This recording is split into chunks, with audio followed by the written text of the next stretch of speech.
ನಿಮ್ಮ MP ಯಾರಾಗಬೇಕು sir? ಒಳ್ಳೆ ವ್ಯಕ್ತಿ ಆಗ್ಬೇಕು. ಎಂಪಿ ಆದವರು ಮುಖ್ಯವಾಗಿ ದೇಶದ ಭದ್ರತೆ ಬಗ್ಗೆ ಗಮನ ಕೊಡಬೇಕು. ಊರ್ ಕಾಯೋ ವೀರ ಬೇಕು ಅಂದಂಗೆ ದೇಶ ಕಾಯೋ ವೀರ ಬೇಕು. ಆ ದೇಶ ಕಾಯೋ ವೀರ ಯಾರು ಅಂದ್ರೆ ಇವತ್ತು ನರೇಂದ್ರ ಮೋದಿ ಅವರು. ನಮಗೆ ಊರ್ ಕಾಯೋರ್ಗಿಂತ ದೇಶ ಕಾಯೋರು ಮುಖ್ಯ. ನನ್ನ ಮನೆಗಿಂತ ದೇಶ ಮುಖ್ಯ. ನರೇಂದ್ರ ಮೋದಿ ಅವರೇ ಈ ದೇಶದ ಪ್ರಧಾನಿ ಆದ್ರೆ ಸೂಕ್ತ. ಖರ್ಗೆ ಅವರಿಗಿಂತ ನರೇಂದ್ರ ಮೋದಿ ಅವರು ಬೆಟರ್ ಅನ್ನೋದೇ ನಮ್ಮ ಭಾವನೆ. ಸಿದ್ದರಾಮಯ್ಯ ಅವರು ಕೊಟ್ಟಿರುವಂತಹ ಅಷ್ಟು ಗ್ಯಾರಂಟಿಗಳು ನಿಮ್ಗೆ ಇಷ್ಟ ಆಗಿ ದುಡಿಯೋಕೆ ಕೆಲಸ ಕೊಟ್ಟು ಅನ್ನ ತಿನ್ನ ಕೇಳಿದಾಗ ಈ ದೇಶ ಉದ್ಧಾರ ಆಗೋದು. ಇಂಡೋನೇಷ್ಯಾದಲ್ಲಿ ಹಿಂದೂಗಳು ಇದ್ದಿದ್ದು ನಾವು ಇವತ್ತು ಎಲ್ಲಿ ಬಂದು ನಿಂತಿದ್ದೀವಿ, ಗಡಿಗೆ ಬಂದು ನಿಂತಿದ್ದೀವಿ ಮೇಡಮ್. ತಳ್ಬಿಡ್ರಿ ಸಮುದ್ರ ಪಾಲೆ ನಾವು.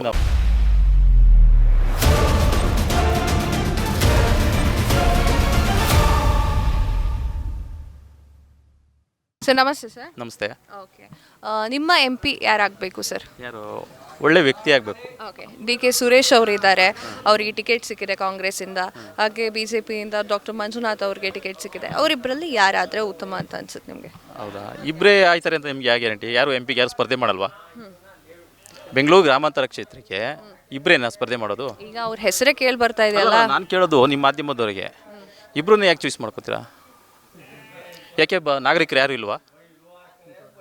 ಓಕೆ, ಈಗ ನೀವೇ ಹೇಳ್ಬಿಡಿ, ಆ ಥರದವ್ರು ಯಾರು ಇದ್ದಾರಾ? ಅಲ್ಲಲ್ಲ, ಇರ್ಲೂಬೋದು. ಕಂಟೆಸ್ಟ್ ಮಾಡಿದ್ಮೇಲೆ ಕೊನೆಯಾಗಿ ನೀವು ಕೇಳಬೇಕು, ಇನ್ನು ಇದ್ದಾರೆ ಅಂತಾನು ನೀವು ಹೇಳಬೇಕು. ಆದರೆ ನಿಮ್ಮ ಅಭಿಪ್ರಾಯ ಇಬ್ಬರನ್ನೇ ತಗೊಂಡು ಮಾಡ್ತಾ ಇದ್ದೀರಲ್ವಾ? ಭಾರತೀಯ ಪ್ರಜೆಗಳು ಎಲ್ಲರಿಗೂ ಸಂವಿಧಾನದಲ್ಲಿ ಸ್ಪರ್ಧೆ ಮಾಡೋ ಹಕ್ಕಿರ್ತದೆ. ಏನು ಇಬ್ಬರೇ ಮಂಜುನಾಥ್? ನಿಮ್ಮ ಪ್ರಕಾರ ಮೊದಲನೇ ಕೇಳಿದೆ ನಾನು, ನಿಮ್ಮ ಎಂ ಪಿ ಯಾರಾಗಬೇಕು ಅಂತ ಹೇಳಿ. ನೀವು ಅದಕ್ಕೆ ಆನ್ಸರ್ ಕೊಟ್ಟಿಲ್ಲ, ಅದಕ್ಕೋಸ್ಕರ ನಾನು ಎರಡು ಚೂಸ್ ಕೊಟ್ಟಿದ್ದೆ. ಒಳ್ಳೆ ವ್ಯಕ್ತಿ ಆಗ್ಬೇಕಷ್ಟೇ. ನಿಮ್ಮ ಮಾಧ್ಯಮದ ಪ್ರಕಾರ ಯಾರು ಒಳ್ಳೆ ವ್ಯಕ್ತಿನೋ ಅವ್ರು ಆಯ್ತಾರೆ. ನಿಮ್ಮ ಪ್ರಕಾರ ಬೇಡವಾ? ಹಾಗಾದ್ರೆ ನಿಮ್ಮ ಪ್ರಕಾರ ಒಳ್ಳೆ ವ್ಯಕ್ತಿ ಆಗಬೇಕು. ಈಗ ಯಾರು ಅಂತ ಹೆಸರು ಸೂಚಿಸೋಕ್ಕಾಗಲ್ಲ. ಓಕೆ, ಯಾವೆಲ್ಲ ಅಭಿವೃದ್ಧಿ ಕೆಲಸವನ್ನ ಮಾಡಬೇಕು ಎಂ ಪಿ ಆದವರು? ಎಂ ಪಿ ಆದವರು ಮುಖ್ಯವಾಗಿ ದೇಶದ ಭದ್ರತೆ ಬಗ್ಗೆ ಗಮನ ಕೊಡಬೇಕು. ದೇಶದ ಭದ್ರತೆ ಇದೆಯಲ್ಲ, ಎಂ ಪಿ ಅವರು ಯಾವ ಎಂ ಪಿ ಆದರೂ ಆಗಲಿ, ಯಾವ ಪಕ್ಷದ ಎಂ ಪಿ ಆದರೂ ಆಗಲಿ, ಫಸ್ಟು ದೇಶ. ನಮ್ಮ ದೇಶ ನಾವು ಕಾಪಾಡಿಕೊಂಡ್ರೆ ನಮ್ಮ ಇಡೀ ನಮ್ಮ ಊರು, ಇವಾಗ ಈ ಊರೆಲ್ಲ ಒಗ್ಗಟ್ಟಾಗಿ ಚೆನ್ನಾಗಿದ್ದರೆ ನಮ್ಮ ಮನೆ ಚೆನ್ನಾಗಿರ್ತದೆ. ನನ್ನ ಮನೆ ಮಾತ್ರ ಚೆನ್ನಾಗಿರಲಿ ಅಂದರೆ ಊರು ಕಡ್ರು ನುಗ್ದಾಗ ನನ್ನ ಮನೆ ಬಿಡಲ್ಲ. ಊರೇ ಸುತ್ತಲೂ ಕಡ್ರು ಆವರಿಸ್ಕೊಂಡಾಗ ಹಿಂದೆ ಐತಲ್ಲ ಈ ರಾಜರು ಬಂಟರು ಮತ್ತು ದರೋಡೆಕೋರರು ಅಂತ ಕುದುರೆಯಲ್ಲಿ ಬಂದು ಊರನ್ನೆಲ್ಲ ಮುತ್ತುವರೆದ್ಬಿಟ್ಟಾಗ ಊರು ಕಾಯೋ ವೀರ ಬೇಕು ಅಂದಂಗೆ ದೇಶ ಕಾಯೋ ವೀರ ಬೇಕಪ್ಪ. ಆ ದೇಶ ಕಾಯೋ ವೀರ ಯಾರು ಅಂದರೆ ಇವತ್ತು ನರೇಂದ್ರ ಮೋದಿ ಅವರು. ನಮಗೆ ಮೇನು ಇಲ್ಲಿ ಯಾರು ಎಂ ಪಿ ಆಯ್ತಾರೆ ಅನ್ನೋದಲ್ಲ, ಈ ದೇಶ ಕಾಯೋ ಎಂ ಪಿ ಇಲ್ಲಿ ಸೃಷ್ಟಿ ಮಾಡಬೇಕು ನಾವು. ಈ ದೇಶ ಕಾಯೋ ಎಂ ಪಿನ ನಾವು ಸೃಷ್ಟಿ ಮಾಡಿ ಕಳಿಸ್ಬೇಕು. ಪ್ರತಿಯೊಬ್ಬ ನಾಗರಿಕರು ಪಕ್ಷ ಬೇರೆ ಮೇಡಮರೇ, ಫಸ್ಟು ದೇಶ. ಓಕೆ, ಇನ್ನೊಂದು ವಿಚಾರ ಏನು ಅಂತಂದರೆ, ಈಗ ಮೋದಿನ ನೀವು ಆಯ್ಕೆ ಮಾಡಬೇಕು ಅಂತಂದರೆ ಇಲ್ಲಿಂದ ಒಬ್ಬರನ್ನ ಆಯ್ಕೆ ಮಾಡಲೇಬೇಕು ನೀವು. ಸೊ ಆ ಆಯ್ಕೆ ಯಾವುದು ಅಂತ ಕೇಳ್ತೀವಿ. ಈಗ ನೀವು ಬುದ್ಧಿವಂತರು ಮಾಧ್ಯಮದವರು, ಫಸ್ಟ್ ಆಫ್ ಆಲ್ ನಾನು ನರೇಂದ್ರ ಮೋದಿ ಅಂದ ತಕ್ಷಣ ನೀವು ಫ್ಲಾಶ್ ಆಗಿರಬೇಕು. ಅರ್ಥ ಮಾಡ್ಕೊಳ್ಳಿ. ನೀವು ಮಾಧ್ಯಮದವ್ರು ಬುದ್ಧಿವಂತರು, ಕ್ವಶನ್ ಮಾತ್ರ ಕೇಳ್ತೀರಾ. ನೀವು ಮಾತ್ರ ಯಾವುದಕ್ಕೂ ಕ್ವಶನ್, ಬೇರೆಯವ್ರು ಕೇಳೋ ಕ್ವಶನ್ಗೆ ಆನ್ಸರ್ ಕೊಡಲ್ಲ. ನಾನು ಅವಾಗ ಕೇಳಿದೆ ನಿಮಗೆ ಯಾರಾಗಬೇಕು ಅಂತ. ಅರ್ಥ ಮಾಡ್ಕೊಡಿ. ಹಾಗೆ ನರೇಂದ್ರ ಮೋದಿಯವ್ರು ಬೆಂಬಲಿಸೋರು ಆಗಬೇಕು. ಯಾರು ಕಂಟೆಸ್ಟ್ ಮಾಡ್ಬೋದು ನರೇಂದ್ರ ಮೋದಿಯವ್ರು ಬೆಂಬಲಿಸೋಕ್ಕೆ? ನಾನು ಅವಾಗಲೇ ಹೇಳಿದೆ ನಿಮಗೆ, ಬುದ್ಧಿವಂತರಿಗೆ. ನಾವು ಉಪೇಂದ್ರ ಸರ್ ಹೇಳಿಲ್ವಾ, ಬುದ್ಧಿವಂತರು ಅರ್ಥ ಮಾಡ್ಕೋಬೇಕು. ನೀವು ಯಾಕೆ ಬಾಯ್ಬಿಟ್ಟು ಹೇಳಲ್ಲ? ಮಾಧ್ಯಮದವರು ಬಹಳ ಬುದ್ಧಿವಂತರು, ಯಾಕೆ ಬಾಯ್ಬಿಟ್ಟು ಹೇಳ್ಬೇಕು ಮೇಡಮ್ ಅವರೇ? ನೀವು ಮಾಧ್ಯಮದವ್ರು ಬುದ್ಧಿವಂತರು, ನೀವು ಹೇಳಿ. ಅಲ್ಲಲ್ಲ, ಸಿ ಮಂಜುನಾಥ್ ಅವ್ರಿಗೆ ಹೇಳ್ತೀವೋ, ಡಿ ಕೆ ಸುರೇಶ್ ಹೇಳ್ತೀವೋ, ದೇಶ ಕಾಯೋರಿಗೆ ಬೆಂಬಲ ನಮ್ಮದು. ದೇಶ ಕಾಯೋರ್ನ ಯಾರು ಇಲ್ಲಿಂದ ಬೆಂಬಲಿಸ್ತಾರೋ ಅವ್ರಿಗೆ ನಮ್ಮ ಬೆಂಬಲ. ಸೊ ಈ ಒಂದು ವಿಚಾರ ಬಿಟ್ಟರೆ ಈಗ ಎಟ್ ಪ್ರೆಸೆಂಟ್ ಇಲ್ಲಿ ಎಂ ಪಿ ಆದವರು ಡಿ ಕೆ ಸುರೇಶ್ ಅವರು. ಸೊ ಅವರೆಲ್ಲ ಅಭಿವೃದ್ಧಿ ಕೆಲಸಗಳನ್ನ ಮಾಡ್ತಿದ್ದಾರಾ? ಯಾರು?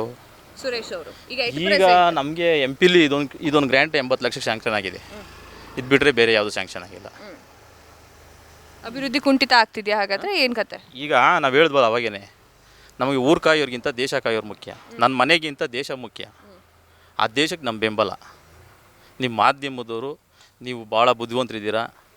ನೀವು ಕೂಡ ಯಾವ ದೇಶಕ್ಕೋಸ್ಕರ ಯಾರು ಒಂದು ಅಭಿವೃದ್ಧಿ ಇರ್ಬೋದು, ಫಸ್ಟು ದೇಶ. ನಾನು ಬಟ್ಟೆ ಹಾಕೊಂಡ ತಕ್ಷಣ ನಾನು ಒಬ್ಬನೇ ಶ್ರೀಮಂತ ಆಗ್ಬಿಡಲ್ಲ. ನನ್ನ ಮನೇಲಿರೋರು, ನನ್ನ ಕುಟುಂಬ ನನ್ನನ್ನು ನಂಬಿರೋರು, ಅವ್ರು ಚೆನ್ನಾಗಿರ್ಬೇಕು. ಅದಕ್ಕೋಸ್ಕರ ನಾವು ಹೇಳ್ತಾ ಇರೋದು ಮೊದಲನೇ ಆದ್ಯತೆ ದೇಶ ಕಾಯೋರಿಗೆ. ಇಲ್ಲಿ ಎಂ ಪಿ ಯಾರು ಆಗ್ಬೋದು, ಯಾರು ಬಿಡ್ಬೋದು, ನಮ್ಮ ಫಸ್ಟ್ನೇ ಪ್ರಶ್ನೆ ಇರೋದು ದೇಶ. ದೇಶಕ್ಕೋಸ್ಕರ ನಾವು ನೀವು ಹೇಳಿರೋ ಪ್ರಕಾರ ಇಂಡೈರೆಕ್ಟ್ ಆಗಿ ಹೇಳಿರೋ ಪ್ರಕಾರ ಡಾಕ್ಟರ್ ಮಂಜುನಾಥ್ ಅವರ ಹೆಸರನ್ನ ಹೇಳಿದ್ದೀರಾ ನೀವು. ಯಾಕಂತಂದ್ರೆ ಬಿಜೆಪಿಯಿಂದ ಟಿಕೆಟ್ ಅವರಿಗೆ ಕೊಟ್ಟಿರೋದು, ಬಿಜೆಪಿ ಅಂತ ಬಂದ್ರೆ ಮೋದಿ ಅಂತಾನೆ ಹೇಳಿದ್ರಿ ನೀವು. ಓಕೆನಾ. ಇನ್ನೊಂದು ವಿಚಾರ ಏನು ಅಂತಂದ್ರೆ ಡಾಕ್ಟರ್ ಮಂಜುನಾಥ್ ಅವರು ಸಮಾಜ ಸೇವೆ ಮಾಡಿದ್ದಾರೆ ಹೌದು, ಆದ್ರೆ ರಾಜಕೀಯಕ್ಕೆ ಹೊಸಬ್ರು. ಸೊ ಇಲ್ಲೊಂದು ನಮ್ಮ ಅನಿಸಿಕೆ ಪ್ರಕಾರ ಒಳ್ಳೆ ವ್ಯಕ್ತಿಗಳು ರಾಜಕಾರಣಕ್ಕೆ ಬರಬಾರ್ದು, ಆದ್ರೆ ಹಂಗಂತ ಮೂಲೆ ಸೇರಿಕೊಂಡು ನಮ್ಮ ದೇಶ ಹೊಂಟಾಯ್ತದೆ. ಯಾವ ಥರ ಇರಬೇಕಾಗುತ್ತೆ, ಯಾವ ಥರ ಇರಬೇಕಾಗುತ್ತೆ? ಈ ಒಳ್ಳೆ ವ್ಯಕ್ತಿಗಳು ರಾಜಕಾರಣ ಅಲ್ಲ, ಒಳ್ಳೆ ವ್ಯಕ್ತಿಗಳು ಅಂಥ ಸಜ್ಜನ ಅವ್ರ ಬಗ್ಗೆ ನಮಗೆ ಕೇಳಿದ್ದೀವಿ ಅಷ್ಟೇ, ನಾವೇನು ಅವರಿಂದ ಸಹಾಯ ಪಡೆದಿಲ್ಲ. ಡಾಕ್ಟರ್ ಮಂಜುನಾಥ್ ಬಗ್ಗೆ ತುಂಬ ಕೇಳಿದ್ದೀವಿ.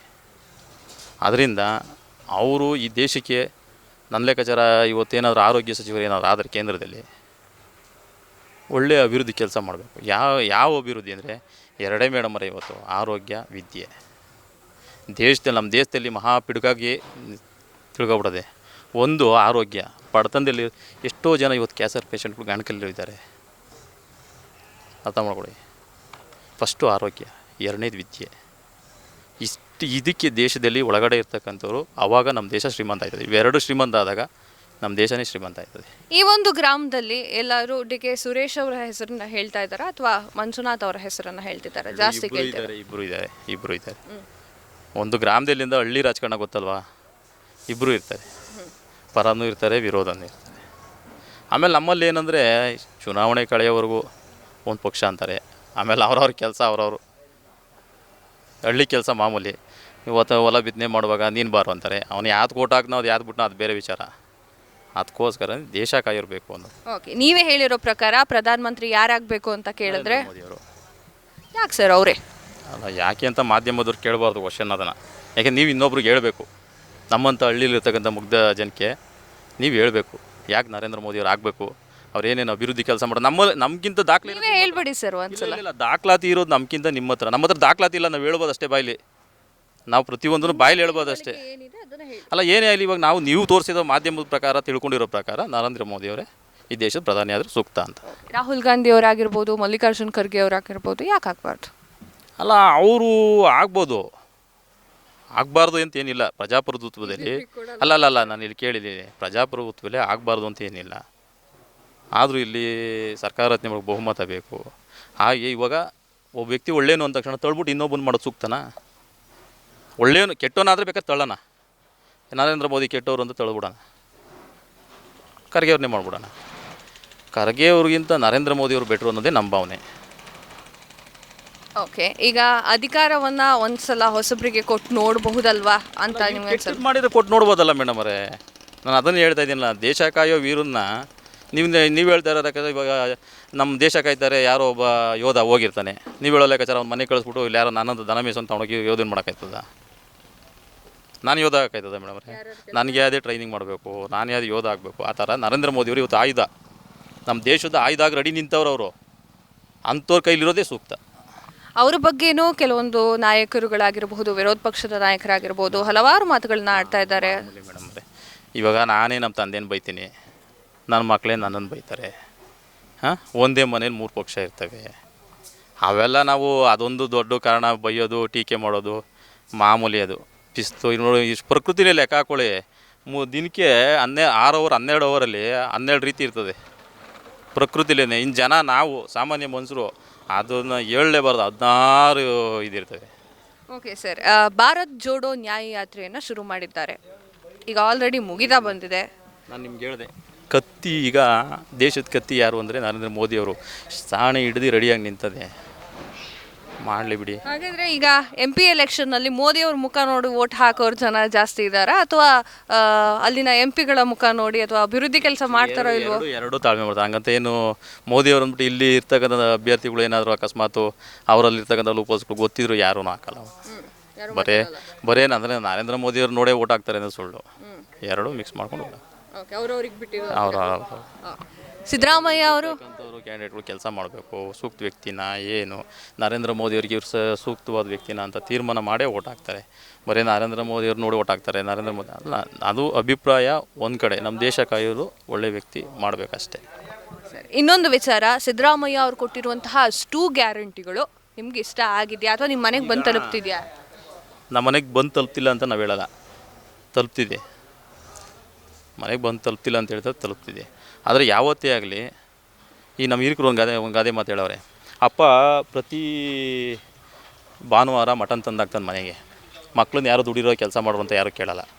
ಕೊನೆ ಲಾಸ್ಟ್ ಏನಾಯ್ತದೆ ಅಂದರೆ ಅಪ್ಪ ಕೊನೆಗೆ ಲಾಸ್ಟ್ಗೆ ಸಾಲ ಇಷ್ಟದೇ ಮಗನೇ ಆ ಕಡೆ ಗದ್ದೆ ಮಾರ್ತಾಯಿದ್ದೀನಿ ಅಂತಾನೆ. ಅರ್ಥ ಆಯ್ತಾ? ಅಂದರೆ ದುಡ್ದು ತಿಂದಾಗ ಗದ್ದೆ ಅಲ್ಲೇ ಇರ್ತದೆ, ದುಡಿದೇ ತಿಂದಾಗ ಗದ್ದೆ ಮಾರ್ತದೆ. ಹಂಗೆ ಇದು ಈಗ ಭಾಗ್ಯಗಳು ಬೇಕಾಗಿತ್ತಿಲ್ಲ ನಮ್ಮ ದೇಶಕ್ಕೆ. ಬೇಡ, ನಾನು ಹೇಳೋದು ಇಷ್ಟೇ ಮೇಡಮ್ ಅವರೇ, ರೈತ ಇವತ್ತು ನೋಡಿ ಹಾಲು ಹಾಕ್ತೀವಿ ನಾವು ಕಷ್ಟಪಟ್ಟು ಬೆಳಗಿನ ಸಾಯಂಕಾಲ ಹಾಲು ಹಾಕ್ತೀವಿ, 31 ರೂಪಾಯಿ ರೈಟು. ನೀರಿಗೆ ಎಷ್ಟು ಮೇಡಮ್ ಅವರೇ? ನೀರಿಗೆ ಎಷ್ಟು? ಹಾಲಲ್ಲಿ ಪಂಚಾಮೃತ ಅಂತೀವಿ, ಹಾಲು, ಮೊಸರು, ಬೆಣ್ಣೆ, ತುಪ್ಪ 5 ಅಮೃತಗಳನ್ನ ಒಂದೇ ಹಾಲಲ್ಲಿ ತಗೋಬೋದು. ಅದಕ್ಕಿರೋದು ಎಷ್ಟು ಬೆಲೆ? 31 ರೂಪಾಯಿ. 31 ರೂಪಾಯಿಗೆ ಏನು ಸಿಗ್ತದೆ? ಅದನ್ನು ಕೊಡಲಿ, ಮಾಡಲಿ, 45 ರೂಪಾಯಿ ಮಾಡಲಿ ಮೇಡಮರೇ, ಮಾಡಿ ತೋರಿಸಲಿ. ಅವ್ರಿಗೆ ಜನ ಜಯ ಅಂತಾರೆ. ದುಡಿಯೋ ಕೈಗೆ ಕೆಲಸ ಕೊಟ್ಟು ಅನ್ನ ತಿನ್ನೋಕೆ ಕೇಳಿದಾಗ ಈ ದೇಶ ಉದ್ಧಾರ ಆಗೋದು. ಇದ್ದಿದ್ದು ಸೋಂಬೇರಿಗಳು ಮಾಡಿಕೊಂಡು ಇರೋ ಭಾಗ್ಯಗಳು ಕೊಟ್ಟು ಹೇಳಿವ ಕೊನೆ ಲಾಸ್ಟ್ ಆಗೋದೇನು ಹೇಳ್ರಿ? ಗದ್ದೆ ಮಾರ್ತಾರೆ. ನಮ್ಮನೆ ಭವಿಷ್ಯ ನಾವು ಹೇಳೋದು ಅಷ್ಟೇ. ದುಡಿದ್ರೆ ಮನೆಯಲ್ಲೆಲ್ಲರೂ ದುಡ್ಡು ತಿಂದರೆ ಗದ್ದೆ ಅಲ್ಲೇ ಇರ್ತದೆ. ಅಪ್ಪ ಓಡಾಡ್ಕೊಂಡು ಏನೋ ತಂದಾಕ್ತವ್ರೆ ಮನೆಗೆ ಬಿಡೋ ಸಂಸಾರ ಮಾಡ್ತಾವ್ರೆ, ಅವ್ರು ಪಾಡೋರು. ನಮ್ಮಪ್ಪ ದಿನ ವಾರಕ್ಕೊಂದು ಸತಿ ಮಟನ್ ಕಣೋ, ಸಾಯಂಕಾಲ ಅಷ್ಟಕ್ಕೂ ಮೀರಿ ಇನ್ನೊಂದು ಬಿಯರ್ ಕಣೋ ಅಂದರೆ ಹೋಗೋದಿನ ಹೇಳಿ?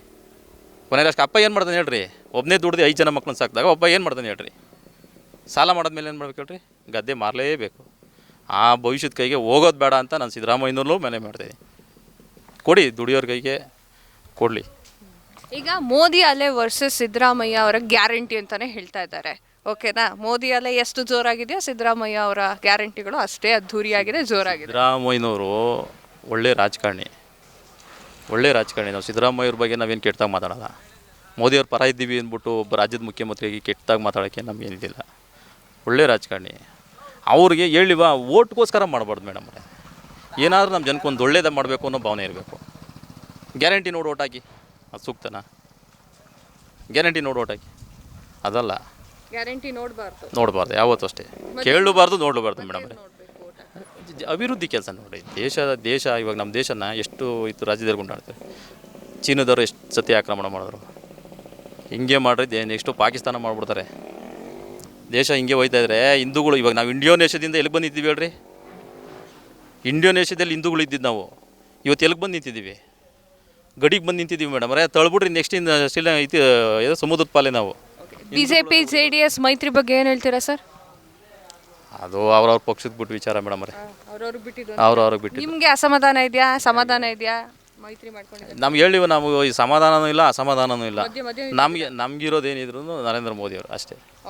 ಈಗ 28 ಕ್ಷೇತ್ರಗಳು ಕರ್ನಾಟಕದಲ್ಲಿ ಇದೆ. ಈ 28 ಕ್ಷೇತ್ರಗಳಲ್ಲಿ ಎಷ್ಟು ಕ್ಷೇತ್ರವನ್ನು BJP JDS ಮೈತ್ರಿ ಗೆಲ್ಲಬಹುದು, ಹಾಗೆ ಎಷ್ಟು ಕ್ಷೇತ್ರವನ್ನು ನೀವು ಸಮೀಕ್ಷೆ ಮಾಡಿರೋ ನಾವು ನಿಮ್ಮನ್ನು ಕೇಳಬೇಕಾ ಕ್ವಶನ್ ಮೇಡಮ್? ನಿಮ್ಮ ಪ್ರಕಾರ ಎಷ್ಟು ಕ್ಷೇತ್ರ ಗೆಲ್ಬೋದು ಅಂತ ನಿಮ್ಮ ಪ್ರಕಾರ? ನೀವು ಸಮೀಕ್ಷೆ ಮಾಡಿ ಜನಸಾಮಾನ್ಯರ ಪ್ರಕಾರ ಸಮೀಕ್ಷೆಗೆ ಹೋಗಿದ್ರೆ ನಾವು ಹೇಳ್ಬೋದಿತ್ತು. ನೀವೇ ಒಂದು ನಿಮಿಷ, ನೀವೇ ಹೇಳಿದ್ದೀರಾ. ಏನಂತ ಹೇಳಿದ್ದೀರಾ ಅಂತಂದ್ರೆ ಮಾಧ್ಯಮ ನೋಡಿದ್ದೀವಿ ನಾವು, ಮಾಧ್ಯಮದಲ್ಲಿ ತೋರಿಸ್ತಿದ್ದಾರೆ ಅಂತ. ನೀವು ನೋಡಿರೋದು, ನೀವು ಜನರ ಜೊತೆ ಮಾತನಾಡಿರೋದು, ನಿಮ್ಗೇನು ಅನಿಸ್ತಿದೆ? ನಿಮ್ಮನ್ನೇ ಕೇಳ್ಬೇಕು ನಾವು. ಇಲ್ಲ ಅದಕ್ಕೆ ನಿಮ್ಮನ್ನೇ ಉತ್ತರ ಕೇಳ್ಬೇಕು ಮೇಡಮ್ ಅವರೇ. ನೀವೆಲ್ಲ ಸರ್ವೆ ಮಾಡಿದ್ದೀರಾ, ನೀವೆಲ್ಲ ಓಡಾಡ್ಕೊಂಡು ಬಂದಿದ್ದೀರಾ, ನಮಗೊಂದು ಅದ್ರ ಬಗ್ಗೆ ಮಾಹಿತಿ ಕೊಡಿ ಅಂತ ನಾವು. ಕರ್ನಾಟಕ TV ನೋಡಿ, ಅಲ್ಲಿ ಬರುತ್ತೆ ಸಮೀಕ್ಷೆ ಎಷ್ಟಿತ್ತು, ಎಷ್ಟಾಗಿದೆ ಅಂತ. ಸಬ್ಸ್ಕ್ರೈಬ್ ಮಾಡ್ಕೊಳ್ಳಿ, ನೋಡಿ. ಆಗ ಯೂಟ್ಯೂಬ್ನಲ್ಲಿ ಕರ್ನಾಟಕ TV ಅಂತ ಸರ್ಚ್ ಮಾಡಿ, ನಂತರ ನಮ್ಮ ಕರ್ನಾಟಕ TV ಸಬ್ಸ್ಕ್ರೈಬ್ ಮಾಡಿ. ಸಬ್ಸ್ಕ್ರೈಬ್ ಆದ್ಮೇಲೆ ನಿಮಗೆ ಹೋಮ್ ಪೇಜ್ ಬಂದರೆ ಕಮ್ಯುನಿಟಿ ಅನ್ನೋ ಆಪ್ಷನ್ ಸಿಗುತ್ತೆ. ಈ ಕಮ್ಯುನಿಟಿ ಆಪ್ಷನ್ ಕ್ಲಿಕ್ ಮಾಡಿದ್ರೆ ನಿಮ್ಮ ಕೆಳಗಡೆ 28 ಲೋಕಸಭಾ ಕ್ಷೇತ್ರಗಳ ಒಂದು ಪೋಲ್ ಕ್ರಿಯೇಟ್ ಮಾಡಲಾಗಿದೆ. ನೀವು ಹೋಗಿ 28 ಕ್ಷೇತ್ರಗಳಲ್ಲಿ ಯಾರು ಗೆಲ್ತಾರೆ, ಯಾರು ಗೆಲ್ಲಬೇಕು, ನಿಮ್ಮ ಸಪೋರ್ಟ್ ಯಾರಿಗೆ ಅಂತ ಅಲ್ಲಿ ನೀವು ಕ್ಲಿಕ್ ಮಾಡ್ಬೋದು, ಅಂದರೆ ವೋಟ್ ಮಾಡ್ಬೋದು. ಇಲ್ಲೇನು ವೋಟಿಂಗ್ ಆಗುತ್ತೆ ನಾವು ಪ್ರತಿದಿನ ನಾವು ನ್ಯೂಸಲ್ಲಿ ನಿಮಗೆ ಅಪ್ಡೇಟ್ ಮಾಡ್ತಿರ್ತೀವಿ. ಇದು ಮತದಾನದ ದಿನದವರೆಗೂ ಕೂಡ ಈ ಪೋಲಿಂಗ್ ಓಪನ್ ಇರುತ್ತೆ.